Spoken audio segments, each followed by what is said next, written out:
Hello, my name is Johnathan Sizemore. You're watching GK Building and Remodeling. Today's video we're coming at you, and I'm going to give you 5 things to consider before you buy a mobile or manufactured home. If you're new to the channel, go ahead and hit that subscribe button, hit the like button if you would. I really appreciate it.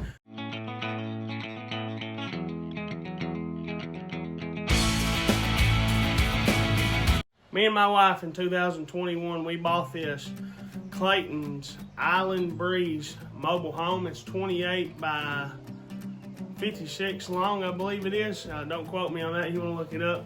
3-bedroom, 2-bath, 1,500 square feet. And we really like our house, but there's 5 things I would consider before buying a mobile home that I guess I didn't really think or put into my mind or my budget when I went to look at a mobile home. First thing on that list would be that you have to put in a septic system, and you have to have dirt work done on a piece of land, and you have to own a piece of land. All 3 of those are really tied together, and I considered the septic system, and I considered maybe a little bit of dirt work, but I don't think I knew how much dirt work I'd have to have done. I budgeted for a couple $1,000s to rent a piece of equipment, and it ended up costing me more like $4,000 to $5,000. Because we had to put some drain lines in and get more rock than I thought we would need for those drain lines to control water, and we ended up moving a little more dirt and scooting the house back farther. So in my budget, I didn't really consider that being a $4,000 to $5,000 project. It was more like a $2,000 project.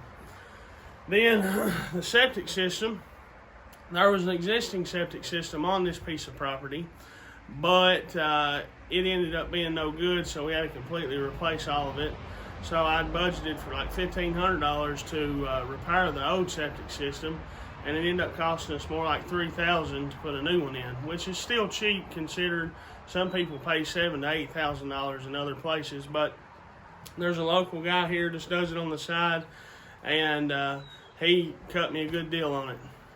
And the next thing on that was just the land itself. So you have to have a piece of land to put the home on, and a lot of people go to these dealerships like Clayton and other places, and they see these mobile homes, and yes, you can put it on a piece of rental property or whatever, but you know, that's a pretty big process. You have to have someone to sign off saying you can put it there if you don't own the land, and if you do own the land, then the house has to still be, they have to come out and do a lot of dirt work and stuff. So that's just one thing to consider with the land itself, and we'll get on to the next one. Number 2 on that list is consider that you're going to have to build porches and or stairs, and I wouldn't recommend just doing stairs because to me that don't look nice. But especially with the price of wood these days, to build a deck or a porch on a mobile home, the price of it is quadrupled, if not more. And you need to consider that you're going to have to build access points into your house. It don't come with it.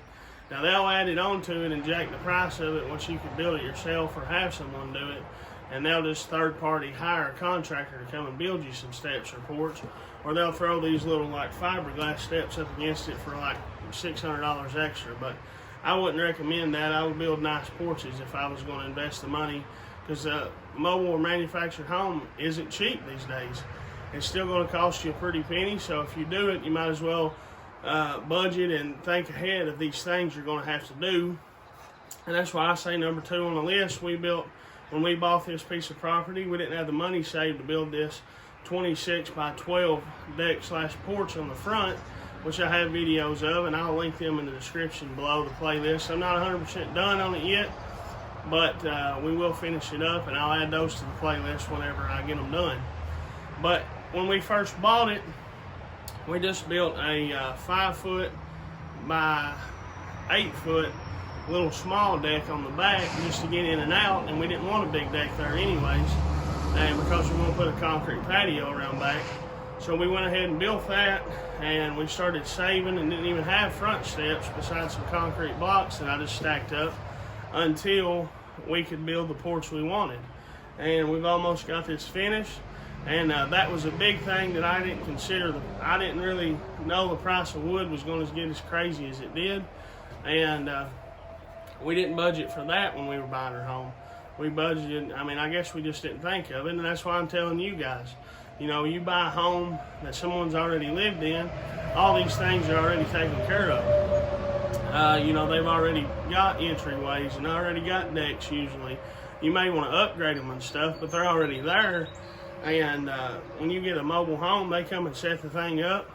And if you don't buy steps and stuff from them, you come to it and you got to figure out how to crawl in it. And that may sound funny, but it's the truth. That's what we had to do to ours. We had to figure out how to crawl in it. They brought a little step ladder with them to get in it when they was putting it together. And when they left, they took the step ladder with them and said, good luck to you. But I figured I would throw that in the list here. And we'll get on to number 3 on this list, guys. I tried to get it in the frame for number 3 on this list, but if you look closely, right here, mobile homes don't come with gutters. Now that may not be a big thing, and you may not even think of that or consider that, but this roof and any roof on any house sheds a tremendous amount of water. And I'm talking about serious amounts of water in a bad storm comes off. And that's one reason that doors and stuff and windows leak around them on mobile homes. People never put gutters on them. Maybe where you live they do, but there's more houses that don't have gutters in eastern Kentucky anyways, that's mobile or manufactured homes, than ones that do. So that's something I'm gonna have done on this house to prevent leaks around my windows and stuff, is get some gutters put on. And that's on my list of things to do hopefully this summer. And Lord's will, we'll be getting that done here soon. And but I wanted to finish the porches and stuff and the roofs I'm putting on the house and get all the gutters done at once, get seamless gutters done. But it will be something we'll be doing here soon. And I just figured I'd throw that in because most people don't consider that when buying a mobile home. You need to get gutters, and actually it is going to prevent a lot of leaks that could possibly happen on your house by having those gutters. Because I mean, if in a bad rainstorm you can come out and look, those gutters will give you an extra 4 to 6 inches, depending on which size gutter you go with, of water protection allowed away from your house. Plus, all that water coming off the roof don't have the chance to kind of curl back in a wind when the wind's blowing and blow in against your house. It just helps with leak protection in the future. And we'll go on to number 4 on this list, guys. I hope you're enjoying this video. If you are, just hit that like button for me. I would appreciate it. If you look here to my right, guys, you'll see your front yard. And we planted, I think, around 100 pounds of grass seed and sowed, I don't remember how many bales of straw in this yard. And one thing to consider when you're having this done, and if you're having new construction done, it would be the same thing. But if you were buying a house that's already built and been there years, this wouldn't be an issue. But number 4 on this list is going to be that you're going to have to plant grass. And if you live where I do, where your ground is solid clay, you're going to have a hard time getting grass to grow, and we're going to have to reseed this yard again and re-straw it again this year. And it's going to be double the money spent just to get a nice green yard, because when you're doing this dirt work and they're bringing the house in, they're going to tire the yard up, they're going to tire the ground up, and you're going to have to sow grass back. So that's another expense you need to consider. And it's something that we never thought of or never even crossed our mind when we were budgeting to buy our home. But now that we did, I didn't know grass seed and straw was so expensive, but it's actually a legitimate, should be a line item that you budget for when you're buying your manufactured or mobile home, is you're going to have to reseed if you already have grass. And if you did as much dirt work as we did, we had to seed the whole lawn, because we tore everything up when we were re-leveling and making the yard how we wanted it. But you may not have to do that much, but it still should be a line item in your budget and something you consider when you buy this manufactured or mobile home. They're going to tire the dirt up, they're going to tire the ground up. And I think you should make sure you think about that and truly consider it, because you can go to Lowe's and look, grass seed's $80 to $100 for a 50-pound bag, and they don't give anything away these days. So make sure you think about that, guys. Let's get on to the last one in this video. And thing number 5 to consider when you're buying your mobile home and your land to put it on is consider all the surrounding area around your home. Things that you should do before the actual house comes. And that thing for me was I considered all these trees. I considered all these trees growing behind my house. And I knew there'd be future potential issues with them falling on my house. So before the house even came, we secured the piece of land, and we came in here and cut all these trees, me and my brother-in-law and another buddy of mine. Shout out to them for their help. And we cut these trees. That way in the future, we don't have to worry about during a windstorm or snowstorm, a tree falling on our house. And we actually considered it and thought it through. We trimmed the big maple tree in our front yard, which is a big, beautiful old tree. But we trimmed some of the limbs that would be overhanging the house because we knew there was that potential for those to fall on our porch in our house, and we didn't want that. So you need to look from an aerial aspect and from all the way around your property where your house is going to sit. Maybe there's a ditch close to your house or a little stream, and later on you would like to fill that in or put culverts in and fill that in, and then it will make it hard to get to once your house is in.